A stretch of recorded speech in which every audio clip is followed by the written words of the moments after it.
what's up? It's me, Jason McIntyre. He is Geoff Schwartz. We are on Talk the Line here. Thank you for joining us.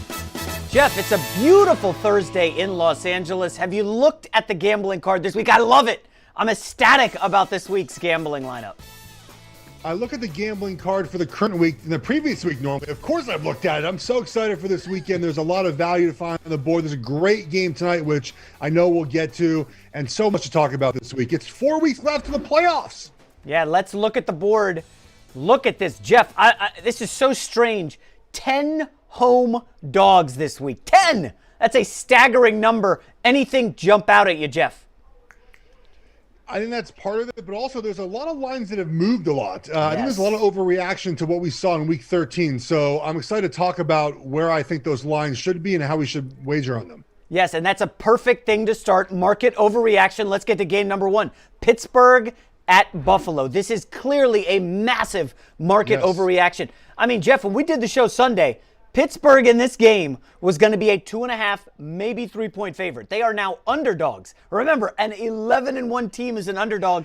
Obviously, Buffalo looked incredible. Josh Allen, good Josh Allen. We saw him in San Francisco. Against San Francisco in Arizona. Geoff, Buffalo Bills 2.5-point favorites, total of 46. Weather doesn't appear to be a factor here in Buffalo, December. Where are you on this one? This is one of those games that, like you mentioned, it moved 5 points. Now, it's not through any big numbers, but you get Pittsburgh here plus 2.5. I like the Steelers. If you look at Josh Allen and the Bills this year on offense, since week 5, go look up his numbers. Every other week he plays well. So he'll throw for like 350, then he'll throw for 180. Then he'll throw for 400, then he'll throw for 250. And I think the Steelers are coming in here a little undervalued, and they have something to prove. Defensively, they're fine, guys. Yes, they've had injuries. They've weathered those injuries. They rush forward. They get home. A third of their pressures are 4-man rushes. Like they get home very easily, right? Number one in the NFL in pressure rate, which really will put some pressure on Josh Allen. But on the flip side, let's talk about their offense, right? I've talked about it a lot this year. They don't generate big plays. It looks tough for them to move the ball. Jason, they've had 13 drops the last 2 weeks, 32 for the season. If they cut that down by half this game, the offense will move the ball. The Bills' defense is not very good. I think Pittsburgh redeems himself. I think they win this game outright, but I'll take the 2.5 points anyways. Okay, so I'm probably with you here. It's Pittsburgh or nothing for me. Great number for you. Mike Tomlin as a road underdog last 30 games, 18-11-1. This is a game he gets up for. Now, the Jacksonville Jaguars and the bad teams he doesn't have a history of getting up for. But, Geoff, I'll ask you, 6 Pittsburgh starters may miss this game, okay? Their linebacker, Spillane. Remember the guy who stuck Derrick Henry at the goal line? He got injured. He may not play. They're both starting cornerbacks. Nelson and Hayden, we don't know their status. They got injured in the game against Washington. Geoff, how do you handicap that if they're down this many starters? We've seen other teams with the injuries, namely the Colts a couple weeks ago against Tennessee. We both backed off and Tennessee trucked them. That's the only reason the injuries are why I may not take Pittsburgh here. We've talked about this all season if you've been watching our show, and you mention this all the time, right? Is that this is a year when taking lines early in the week is really tough because of injuries and COVID concerns. So if you assume that most of those guys are back this week, then yes, Pittsburgh is definitely the play. But if they're gone, if they're out 2 corners, they're out their middle linebacker, Bud Dupree's out for the season now, that's a lot against this Buffalo offense. But I will caution you again, if you look at Josh Allen's trends, it's good game, bad game, good game, bad game, good game, okay game. He's on fire right now, and you're buying Pittsburgh at the lowest point. They're an underdog on the road. Hasn't happened all season, guys. They're still with one of the top defenses in the NFL. Their offense, for as many problems that they've had, that they do move the ball. They're top 10 in all efficiency numbers. I think Pittsburgh's the play here still. If you mentioned the cornerbacks, if both are out, Josh Allen could eat. He is our prop bet for Pittsburgh-Buffalo. Josh Allen, listen, man, the numbers he put up against San Fran were insane. But you have noticed he doesn't always bounce back over under 272.5 passing yards against the Pittsburgh Steelers. They did kind of get carved up by Alex Smith when the cornerbacks went down in the second half. Is this something you'd play on, Geoff? I think I would lean the under here just because of the trends of what Josh Allen has done, but also Pittsburgh has a 44% pressure rate, which is ridiculous. They have 33% of those pressures just rushing 4 guys. Like they can get home without blitzing. And we know the quarterback, especially young guys like Allen, under pressure, not as good. We've seen Allen too, when he tries to extend plays at times against the pressure, not just when he's rolling out and kind of free and clear of the pocket. When guys are chasing him, he often makes bad decisions. So I do wonder here if this is a case where he does have a couple turnovers because of that. So I like the under here for that reason. It's a great idea on that, Geoff. And if you remember 2 weeks ago, Bosa totally wrecked Josh Allen. 3 sacks, 6 tackles for loss. I think he had under 200 yards passing. Can TJ Watt do the same this week? There could be something there. All right, let's get to the next game, Geoff, here on Talk the Line. It's a good one. Kansas City, 7-point road favorites. That's a theme this week in Miami. Listen, the Dolphins have been the most profitable team this season against the spread, 9-3. And, Geoff, I have a lengthy spiel about Brian Flores knowing a lot about Pat Mahomes. Brian Flores, of course, was in New England when they faced the Chiefs twice in 2018. They got lit up in the regular season but won. And then, of course, we know what happened in the playoff game. Geoff, my lean here is to Miami. It's a big number on the total, 49.5. Where are you? So I would lean Miami in the points here. One reason is that the Chiefs, and we'll talk about the Saints too, they both have to look ahead to playing each other. So I do wonder if the Chiefs are going to be fully there this weekend. But I like the under a lot. This is the play that I would make. I bet this and wager on this in real life, 49.5. So I have many reasons for this. One is that Kansas City's offense has been terrible in the red zone lately. They're 1 for 8 in their last 2 games converting touchdowns. And yes, that might change this weekend, but it really has been a trend all season. They're 24th in the NFL in touchdown percentage in the red zone, while the Dolphins defense is 9th in allowing touchdowns. So in that area, that scoring area, Dolphins are really good. Chiefs are not. I like the Dolphins defensive line too in this matchup. I think they can really get home against the Chiefs interior. But on the flip side, Jason, this Dolphins offense with Tua has not been very good. Take out the defense and special teams touchdowns that have been afforded to this offense. They're averaging 17 points in the 5 games that Tua has started and only 8 touchdowns. They do not score. For as much as the Chiefs defense doesn't get home in the pass rush, as much as Chiefs fans would like, and I'm one of those, they've had 8 teams this year under 21 points. So they don't allow a lot of points. I think the under here is definitely at play. Chiefs offense just hasn't been quite right yet. And I'd love to hear you talk about this defense because it's a big part of the reason why I like the under here. Yeah, the cornerbacks we know are excellent. But I go back to that playoff matchup. If you remember the AFC Championship, your brothers Chiefs against the Patriots. And at halftime, the Kansas City Chiefs were the highest scoring team in the league. Brian Flores shut them out, okay? Tyreek Hill in that game had 1 catch. Travis Kelce, 2. So if anybody can scheme up the Dolphins here, perhaps it's Flores. I think they'll have a chance. But my concern, as you said, is the Tua situation. You know, we thought, if he's not under pressure, he'll be great. Well, the Bengals didn't pressure him, and they had no touchdowns last week in the first half. Just a total egg. So, do you trust Tua, Geoff?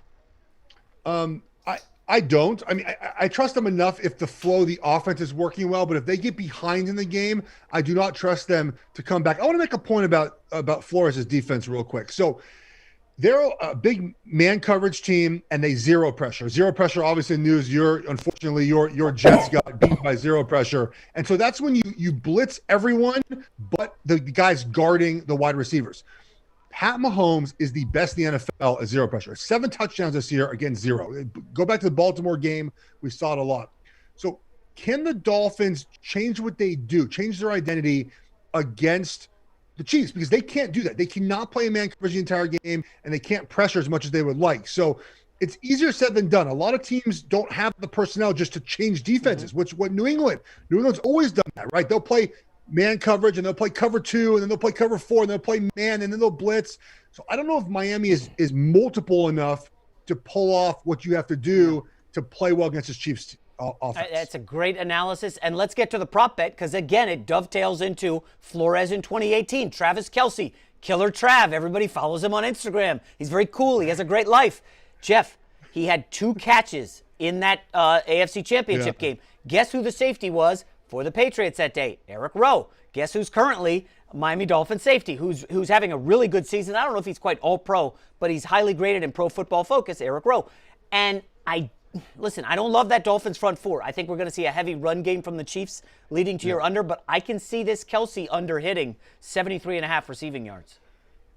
It's just hard to take Kelsey unders right now because he is so good in the NFL. I think that if there's an offensive player of the year that ended right now, he would win this award. He's been unbelievable. He's the most important player in this offense. I think people think Tyreek Hill. No, it's definitely Travis Kelsey.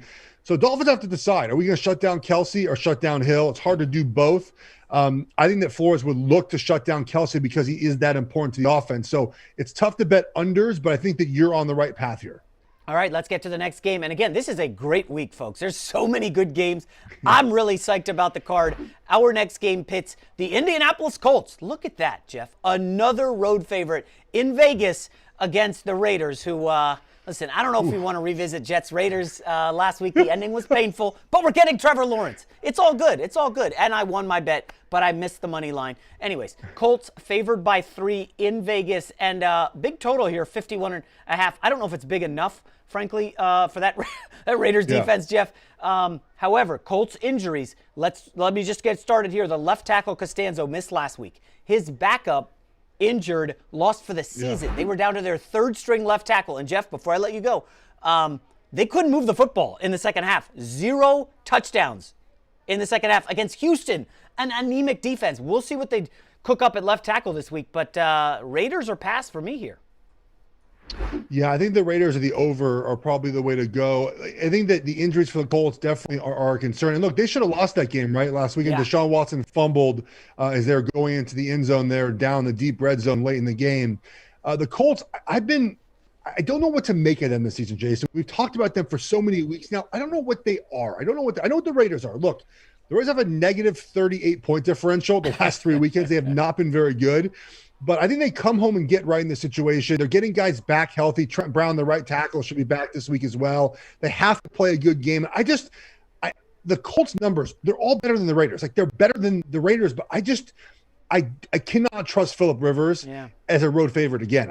Just something about that bothers me. So I would lean Raiders here, but I think the over is probably the best player. I think a lot of points are scored in this game. Now, Geoff, as the offensive lineman gambling superstar you are, we just talked about the Colts. Trent Brown may be back for the Raiders offensive line. We know he's excellent.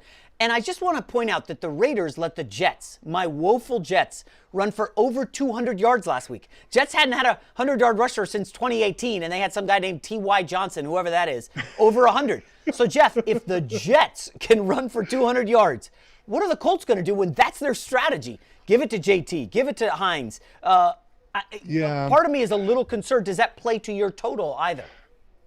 It could, but if you allow a ton of rushing yards, then they can score pretty easily. I know the idea is the clock obviously runs out, and then you don't have enough possessions.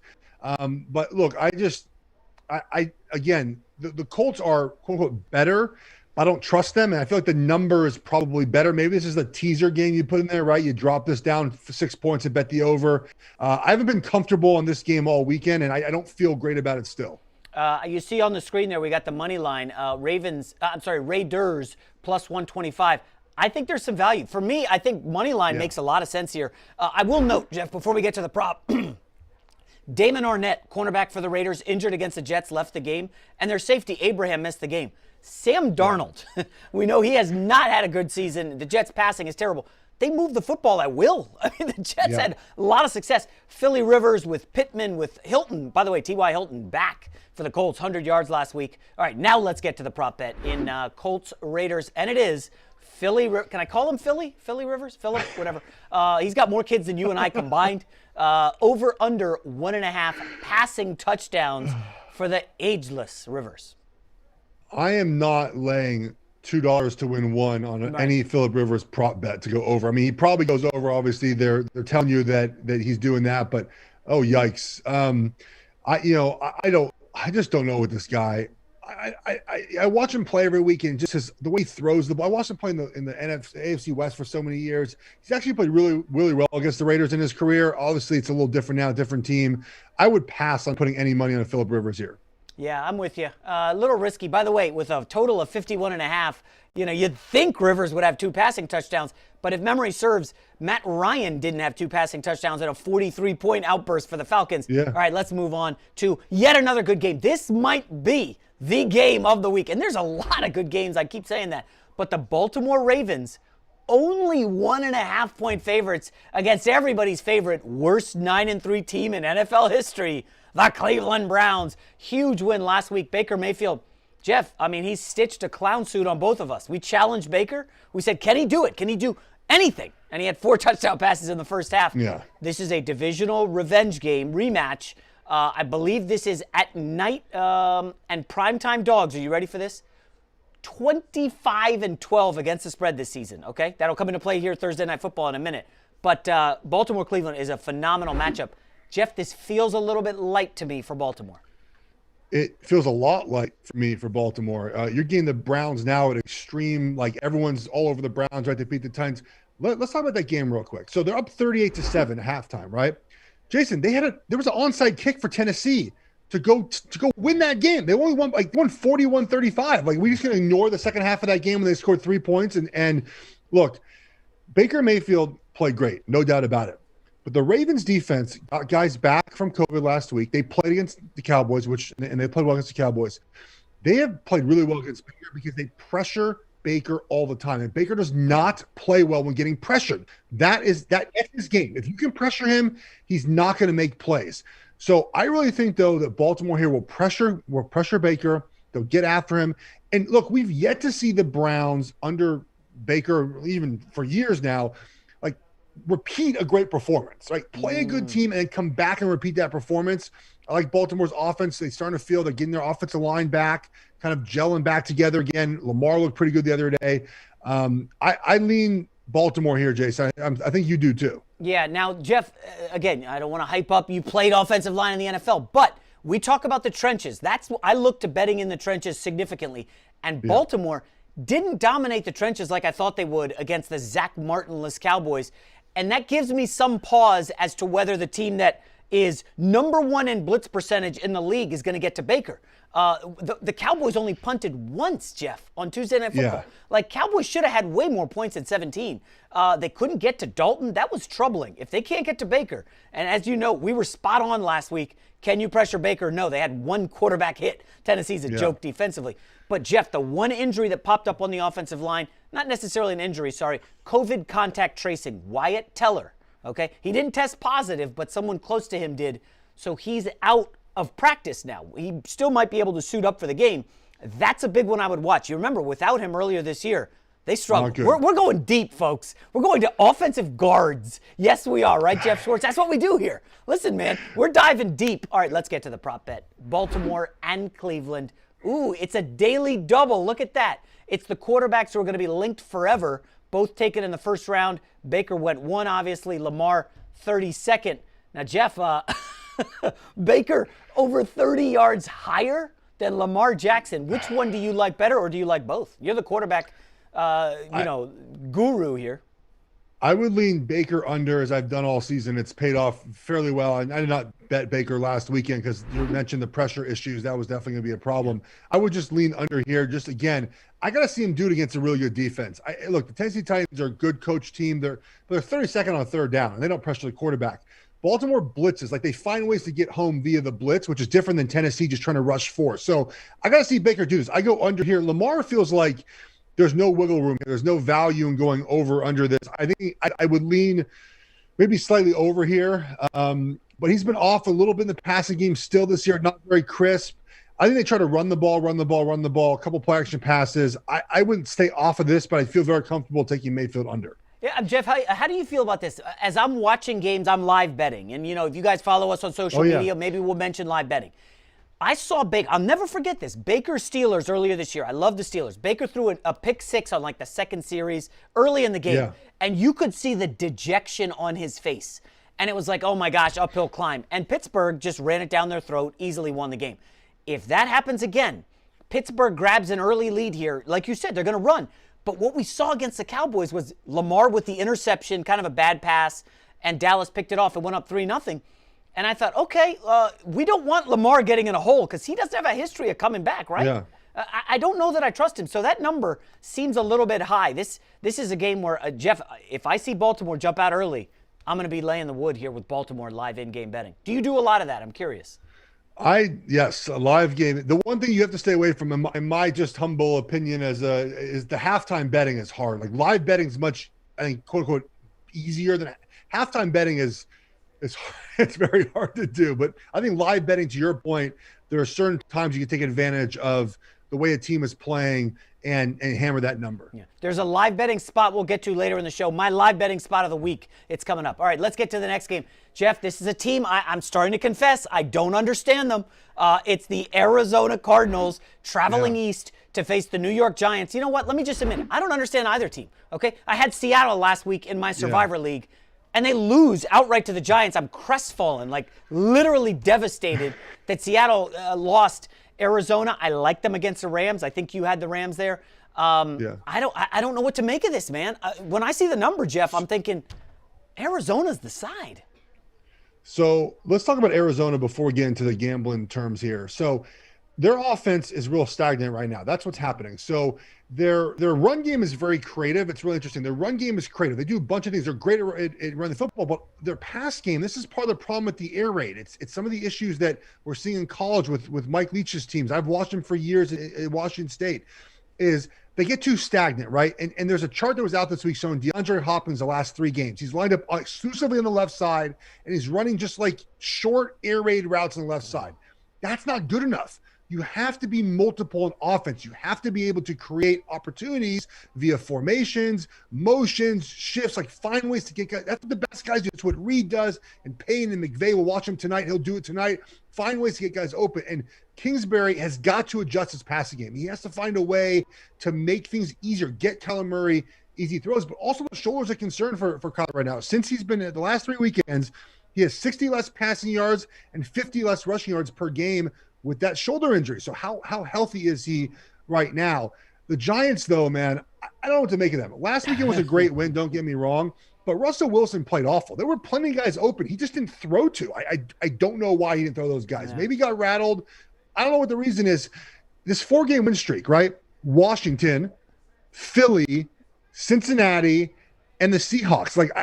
I lean Cardinals here, just hoping that they sort of get right this weekend. Yeah. Blake Martinez, Giants middle linebacker, might be out, something to watch. That will really hurt their rush defense. Like I said, Arizona can run the football really well. Last thing, Jason, the Giants at MetLife Stadium only cover 40% of the time. Kind of crazy. Yeah. No home field advantage whatsoever there. On Arizona, like you said, they've lost 4 of 5. The win was a Hail Mary against Buffalo. Great game, great finish. But you're right. Something's off with Kyler. I'm not digging what Kingsbury's doing. You're starting to see the natives in Arizona a little bit restless, right? The bloom is off the Kingsbury Rose. Like, dude, you got to deliver. Yes. I'm not saying they're firing him, but people are kind of out on Kingsbury right now. He's been one of the biggest problems with this team. I will say this. The Giants have not allowed a 100-yard rusher since week 1, okay? If Drake and Edmonds, Geoff, can't get untracked here, and Bradbury locks up Hopkins because, Kingsbury's not getting creative, where does the offense come from? Is this just Kyler Murray scrambling for his life? Is he going to do that with the shoulder? Again, Arizona's got me all twisted, man. Help me out, Geoff. Help me out. I mean, you talked about live betting. This is a spot, I think, where you see, okay, how does Arizona start the game on offense? Are they going to be stagnant again? The Giants come out, stop the run a couple times early on. Is Murray scrambling? Like, if Murray decides, hey, my shoulder's hurt, I'm not going to move as much, then I think this is a good spot, live game. Just hammer the Giants, because this offense needs Kyler Murray to rush the football, especially in the red zone. We talk about this all the time. He is deadly in the red zone, especially against zone coverage. The Giants do not bring a lot of pressure. They don't blitz a lot. But we have to see that part of the offense. I contend this, man. I know it's not really the way it works, but if he's too injured to run the football, then why is he playing? Because part of their game, part of the Cardinals' game is Kyler Murray running the football. That's part of their offense. It's built into what they do. If he can't do it, what type of offense do you have, Kingsbury? You have to come up with something new. We haven't even discussed. We don't know who the starter is for the Giants. It may be Danny Dimes back from injury, or Colt McCoy. I can't make fun of Colt McCoy anymore. Like, I'll get in trouble because all he does is cover the spread. All right, let's get to the prop bet. DeAndre Hopkins. We've talked a lot about him. Whoa, listen, that is depressing. 69.5 receiving yards. I'll tell you right now, if he's at 69 or below, they're not winning this game, Geoff. No, they're not. And again, I go back to I'll take the under here until I see differently, because it's hard for me to believe that all of a sudden Kingsbury is going to just change his offense. Look, his disciple, Mike Leach, or he's a disciple of Mike Leach. It says like he's just stubborn. Like they're stubborn. The air raid guys that run more of the pure air raid are just stubborn guys, right? They're going to run what they run. And Hopkins, again, go search for it on social media. Maybe go to my Twitter at Geoff Schwartz, and I'll retweet it at some point today, where he's literally just on the same side of the field, running routes that are all like up the field or out breaking. There's no variety. He's not moving at all. And if you know that as a defense, you can see, okay, Hopkins over here. We'll double him here. We'll put Bradbury on him. We'll get the whole rest of the field to worry about. I lean under, Jason. Yeah. All right, let's get to the next game. Finally, a game where there are no teams that are really in the playoff mix. The Houston Texans. They visit the Chicago Bears.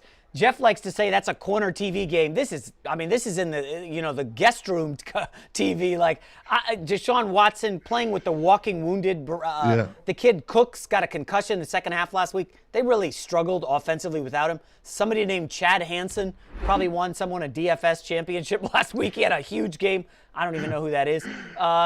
Chicago Bears, listen, man. Nagy, Trubisky, it's ugly. They blow a 10-point lead in the final 4 minutes. I don't even want to look at the replay of Trubisky dropping back to pass with a 3-point lead inside your own 20. He fumbles. That's a wrap. Geoff, I don't have too much of an opinion here on the side. Anything from you? I don't feel great about this game, but I'll throw a couple of things out there. The last 6 games, the Bears have been atrocious, right? -7 in turnovers. They're only averaging 19 points on offense and allowing 28 points a game on defense. So they have not played very well. And you mentioned the Texans. Look, again, they should have won last weekend. Watson's out a bunch of guys, but he's really good. But here's why I lean Houston. Fourth quarter passing, just fourth quarter play in general. Do I trust whoever plays quarterback for the Bears? Absolutely not. But do I trust Watson? Yes. He's fourth in the fourth quarter, right? He's first in passing touchdowns. He's first in passing yards, second in passing touchdowns, and second in yards per attempt. So he's really good in crunch time. With the line being 1 point, Jason, I lean to the quarterback who I know will be good in the fourth quarter, and that's Deshaun Watson. All right, let's get to the prop bet for this one. It is the Bears running back, David Montgomery. He went wild last week. Monster game in the loss to Detroit. He should feast again here. This is a pretty porous Houston defense. Like, other than J.J. Watt, they have nobody you'd recognize if you bumped into them at a supermarket. And they weren't wearing a mask. You would have no idea who they are. This is a bad Houston defense. I would pound the over here, unless you think they're going to be playing from behind all day. But it's basically Montgomery and Cordarrelle Patterson. I like this prop bet here. Yeah, you have to run the ball against Houston. That's the game plan. I lean over here. J.J. Watt could have a big day, though, against that Bears offensive line, but I don't think he does enough to keep Montgomery under this number. All right, I'm sorry to Bears fans that we kind of sped through that game. It's mostly because this next game is my favorite game of the week. I think this is a slam dunk. I love this game. It is the Minnesota Vikings traveling. That was a bad Lizzo impression. I'm sorry I did that. To Tampa. I should not have done that. Tampa favored by 6.5. The Bucks off a bye. Minnesota, I got a lot to say about this game. Minnesota barely covered last week against mighty Jacksonville, needing overtime. They got kicking situations with Dan Bailey. Like, Zimmer doesn't trust him at all. Big injury off the top. Eric Kendricks of the Vikings, their leading tackler, their great linebacker. He was hurt in warm-ups last week. Geoff, you ever get injured in warm-ups? Crazy. I don't move fast enough to get injured in warm-ups. Kendricks gets hurt in warm-ups, misses the game, and Jacksonville ran all over him. Jacksonville, okay? You know where I'm leaning based on that. Tampa Bay, 6.5 point favorites, total of 52. Tom Brady off a bye. Geoff Schwartz, fire away. All right. I love Tampa Bay. They might make an appearance in my confidence picks later. Look, Tom Brady's been great off a bye in New England, right? So we're going to throw those numbers out because I'm not sure they matter very much. What matters is this. This is Tampa Bay's season, guys. They are a veteran team, and now they're going off a bye, and they have a bad team coming in their building. They have got to get right on offense. I think they do it this weekend for a couple of reasons. One, obviously, they've had 2 weeks to figure it out. I think they'll find a way to do it. They have a good offensive line. The Vikings are not good at generating pressure with their front four. They cannot do it very well. So I think you have an advantage there. But really where the advantage, in my opinion, is Tampa Bay's defense. The reason the Vikings have won a lot of games is Dalvin Cook, right? And the best win they had the last 6 weeks is the Packers 6 weeks ago. Your point, they beat Jacksonville, they beat the Panthers, and they beat like the Lions. Like, they haven't played a lot of good teams. Tampa has the #1 rush defense in the NFL. They are suffocating on that side of the ball. If you take away the run, the Vikings are not a good offense, and you can pressure Cousins as well. I absolutely love Tampa here. It's a get-right spot for them off a bye. Dome team coming into the warm Tampa weather, 80 degrees on Sunday. Love, love, love Tampa. Well, warmer in Tampa than it is out here in California. All right, a couple things that jump out at me. So we always talk about recency bias, Geoff. Well, last week this happened. Well, you don't want to put too much in one game. Let's look at the last 3 weeks for the Vikings. They were on a homestand, okay? They had Dallas, Carolina, and Jacksonville. Those 3 teams have a combined record of 8-28, okay? Minnesota outscored them by 1 point. Okay, those are bottom feeders. And I don't want to hear, well, they're playing down to their competition. You always say that with Mike Tomlin. No, Minnesota's fighting for their playoff lives, playing bad teams and barely coming out on top. My other point, Geoff, and Dalvin Cook and the Minnesota Vikings, okay? Dalvin Cook's been banged up this season. I think he missed a game or two, missed some time. 2 weeks ago against Carolina, he got hurt, left the game, came back. They had to use him 32 times last week, 32 carries to beat Jacksonville in overtime, Geoff. And you know overtime, like an extra quarter, it's more wear and tear on the body. Sucks. He had 8 straight carries in overtime because the coach did not trust the kicker. Kick the ball. Listen, and I looked this up because I'm really in on this game, okay? Dalvin Cook coming into the season had 0 games in his career with 30 or more carries. He's had 3 this season. If you're looking for a guy going into a brutal Tampa Bay run defense, it's very good. I know they have an injury in there, but it's a very good run D. I don't see how they move the football with Cook. This is going to be a Kirk Cousins game. And Geoff, do we trust Kirk Cousins? No, we do not. We don't trust Kirk Cousins. Outside against his defense. Do not trust. Yeah. So I'm with you. It's my favorite play of the week, Tampa. Now, of course, you like to play both sides. Let's get to the prop bet. And by play both sides, I mean you've got to see what the other side can do. I really like Tampa here, but Thielen and Jefferson are going to eat. Okay, we saw this Tampa secondary get cooked up. Cooper Kupp and Robert Woods went over 100 yards. Tyreek Hill had like 200 yards in a quarter. They can be beat. Now, Dean is expected back. The best corner from Tampa missed the game against KC. He's back, or at least he's practicing this week. Adam Thielen, I think he's second in the league in touchdowns. He's got some nice footwork. I like following his Instagram moves. Geoff, Thielen, score a touchdown. I think you take this. It's obviously plus 110, so you bet $10 to win 11. I think that this is the spot to be in. Take Thielen. Of course, look, if they're behind this game too, which I think Jason and I both feel like Minnesota have to throw to catch up. I love it. Yeah, okay. So we do like that game. And again, we're doing this Sunday deeper. We're taking all your questions. Talk the line. Jump into our Facebook group. Ask us a lot about that game. We love that game. We didn't even get to it. Geoff, I would tease Tampa. I don't want to tease what I might give away maybe on Sunday. But that's a great teaser spot. 6-point teaser. Tampa has to win by 1? Come on. All right, let's get to the confidence picks. Geoff Schwartz, you had a good week. I did not. We're now knotted at 13, 12, and 1. Geoff Schwartz, you go first. I believe there's a little teaser there. Oh, look at you got a teaser too. Oh, you guys like that? Yeah. So, when I hit it, Geoff, it's like when I'm golfing and I have a pretty bad hole. The next one, I'm come out and play it totally safe. This is my teaser. But you go first. Go ahead. So Jacksonville, we didn't talk about this game. They've been covering a lot. They haven't been very good, but they've been covering. Now Tennessee goes on the road. I just don't trust Tennessee's defense. So plus 13.5 there. Washington, I'll give you a little tidbit here. I like the first half under in Washington and San Francisco. I wasn't going to tease that, but just a little FYI. But Washington plus 10 feels good off that win. Their defense is really good. And then New Orleans will beat Philly, but that game might be pretty close. So I would go New Orleans there. I like my teaser. Yeah, he did mention Chiefs against the Saints next week. I don't think you overlooked the Eagles, but still. My 6-point teaser, this is my favorite teaser. Okay, Tennessee, I don't see them losing this game. We talk about markets, buy low on Tennessee after getting their teeth kicked in by Cleveland and Baker. And then the Packers, I mean, against Detroit, really? I've got a lot on this game for Sunday. Load up on all the Aaron Rodgers props, folks. Based on what Detroit did against Trubisky, I love Green Bay tees down. And then tonight, we're going to talk about the game a little bit more. My favorite bet of tonight is the under 45. I got some SoFi numbers out here in LA. We'll give to you later. But I really like that 6-point teaser. I took it, and I would recommend taking it, Geoff, because some of these lines tend to move, especially around the big games. So let's get to your fire pick. So we're going back to quarterbacks here. Yes, this is what he does, Jalen folks. Hurts. That's too many yards for the young fella in his first game. Did you watch him play the other weekend? His longest play of the game was a 4th and 18, like just chucking the end zone. And otherwise, look, Doug Peterson said this week that they're going to run the ball and screen pass and the frou-frou stuff they always say with a backup quarterback. Like, get out of here. So I think this game could be fairly close. The Saints are looking ahead. Saints defense is playing out of their minds right now. I like Hurts, his first start. I bet this all year with young guys and early in their careers. Give me the under here.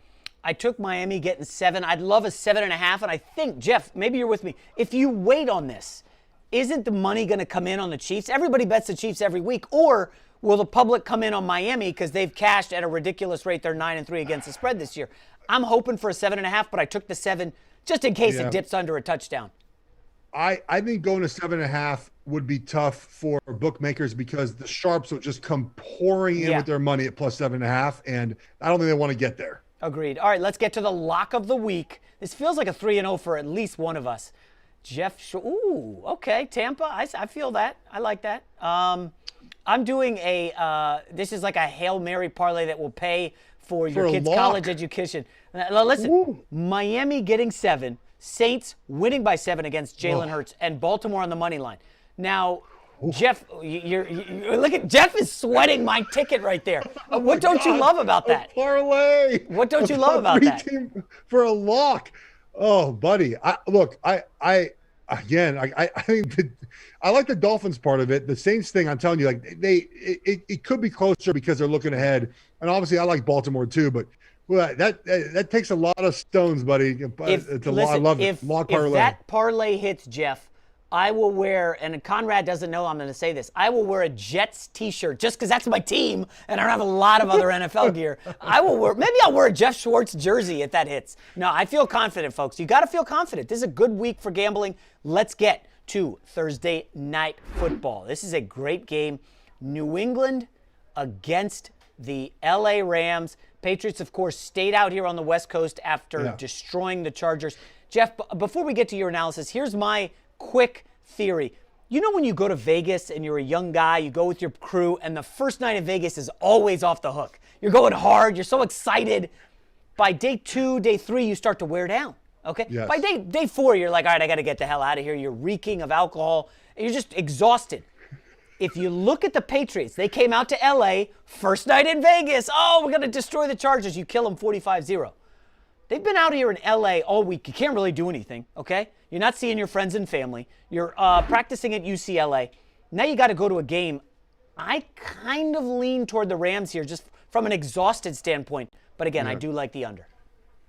Well, I don't lean the Rams. I love the Rams in this game. I don't wager every Thursday night, but I really do like the Rams in this game for a multitude of reasons. Let's look at the Patriots recently, right? So they beat Arizona, right? And we watched that game. We talked about the game, Jason. Arizona should have won that game, right? They had that end of half situation that didn't go well. Kingsbury blew the end of game situation as well. And they played Los Angeles.